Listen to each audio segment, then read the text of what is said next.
예, 장두식 작가입니다. 이번 시간에는 그 제목이 100년의 분쟁, 이스라엘 건국사인가 팔레스타인 저항사인가, 그런 그 제목 하에 두 권의 책을 소개하겠습니다. 한 권은 약속의 땅 이스라엘. 그 책은 이제 그 글 항아리라고 하는 출판사에서 나왔고, 또 한 권은 팔레스타인 100년 전쟁. 예, 이 책은 열린 책들이란 출판사에서 나온 책입니다. 그러면은 그 두 권을 종합해서 그 이야기를 해보겠습니다. 이스라엘과 팔레스타인은 우리에게 익숙하면서도 낯선 이름이다. 뭐 검은 연기나 파괴된 도시의 이미지 함께 숱하게 뉴스에 오르내리지만은 그 분쟁의 배경을 제대로 아는 사람은 사실 많지 않다. 팔레스타인 무장 세력과 하마스가 이스라엘을 기습하고 이스라엘이 지금 보복에 나서면서 이기감이 고조가 되고 있는데, 갈등의 역사를 양측의 그 시각에서 분석한 책 팔레스타인의 그 100년 전쟁 그와 또 약속의 땅 이스라엘을 자세하게 또 얘기를 또 해보겠습니다. 중동 전문가인 박현도 서강대 유로메나 연구소 교수, 또 성일관 고려대 중동 이스라엘 센터 연구위원, 그리고 어민난 당국대 자유교양대 교수, 장지양 아산정책연구원 중동연구센터장에게 자문을 구하고 그 책 팀이 검토해서 두 권을 또 선정한 겁니다. 그래서 갈등의 시점을 유대인의 팔레스타인 이주가 시작이 된 약 100년 전으로 잡고, 그 개인적인 시각과 역사적 사실을 교직해 나간 그 저작들이죠. 이 두 권 다 번역서입니다. 애국의 서적을 번역해서 우리나라 출판사에서 나온 책들이죠. 자, 100년 전쟁의 메시지는 시오니즘, 그 국가 건설을 위한 그 유대 민족주의라고 그러는데, 그 자체가 식민주의였다는 것이다. 유대인들은 이스라엘 국가를 그 세우기 위해 설구 열강을 등에 업고서 팔레스타인들을 몰아냈다, 쫓아낸 거죠. 저자는 팔레스타인의 그 명문가 출신의 미국인 역사가, 또 예루살렘의 문중 도서관에서 중고조부가 1899년 시오니즘 지도자 네오도 헤르츠에게 보낸 편지를 찾아낸다. 팔레스타인에 이미 사람이 살고 있다면서 유대인 이주가 불러올 충돌을 경고한 내용이었다. 답장은 또 이렇게 왔다. 그 유대인은 우리의 안녕과 부를 위해 노력하면은 그들이라면은 팔레스타인이죠.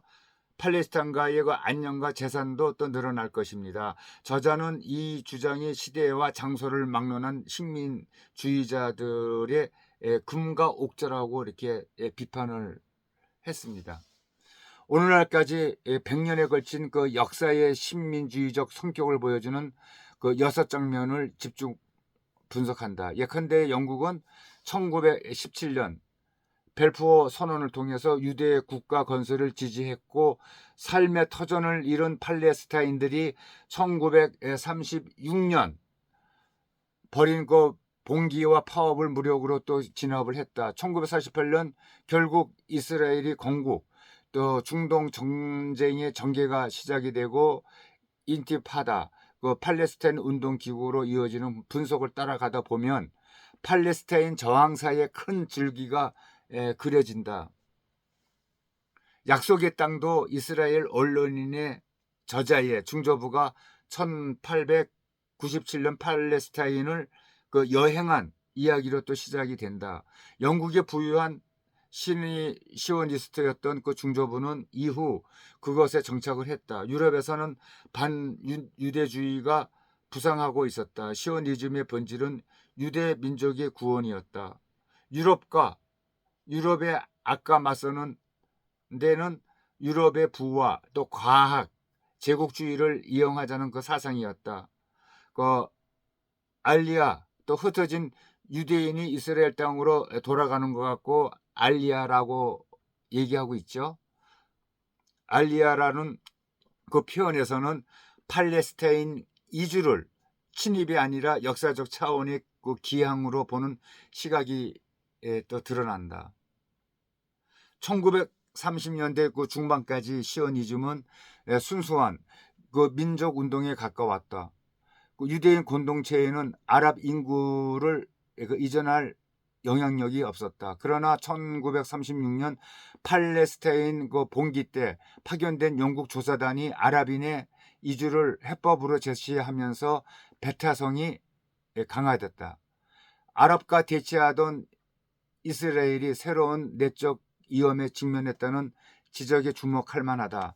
제4차 중동 전쟁, 1973년에 일어난 전쟁이죠. 그 이후에 안정 상태가 계속되면서 이스라엘은 분열했고 자신들만의 그 공산과 우애에 빠졌다. 제2차 레바논 전쟁 2006년에서 레바논 그 무장 세력 헤즈볼라의 게릴라전에 고전했다.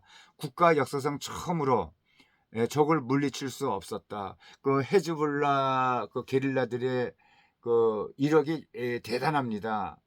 그 이스라엘도 그 헤즈볼라하고 전투를 하더라도 뭐 쉽게 이긴다는 그런 보장이 없습니다. 그리고 또 상대가 민병대에 그치지 않는다면서 이 지적은 정보 실패로 그 하마스의 그 기습을 허용한 오늘의 이스라엘을 떠올리게 한다. 이번 사태를 일으킨 그 하마스의 근거지 그 가자 지구는 이스라엘이 제3차 중동 전쟁에서 승리하고 3차 전쟁은 1967년입니다. 거기서 승리를 하고 이집트에서 얻어낸 것이다. 그 이스라엘은 아랍의 땅을 점령했다. 한편 하마스가 이스라엘 민간인을 그 납치하고 또 살해하고 영상을 유포한 사실은 이스라엘이 서구에서 실존을 위협받는 유일한 국가임을 또 보여준다. 약속의 땅은 점령과 실존이라는 그 이중적 현실을 있는 그대로 이야기해야 한다고 또 강조했다. 한쪽만 봐서는 분쟁의 전모를 완전히 또 파악할 수가 없다. 이는 한쪽이 상대방을 완전히 그 배제하는 방식의 해결책은 사실상 불가능하다는 점을 시사한다. 100년 전쟁은 팔레스타인들에 대한 이스라엘의 차별을 바로잡는 데서 출발해야 한다고 또 강조한다. 분쟁의 해법으로 제시된 어떤 정식화도 평등의 원리에 바탕을 두지 않는다면 필연적으로 실패할 것이다. 이렇게 좋은 책을 소개한 기자 이름은 최민기 기자입니다. 그래서 이스라엘이라든지 팔레스타인 또 아랍권 그리고 그 중동 전쟁에 대해서 관심이 있는 분들은 그 약속의 땅 이스라엘과 또 팔레스타인 100년 전쟁이라는 이 책 두 권을 사서 보시면은 아주 크게 지식과 상식을 넓힐 것으로 생각이 됩니다.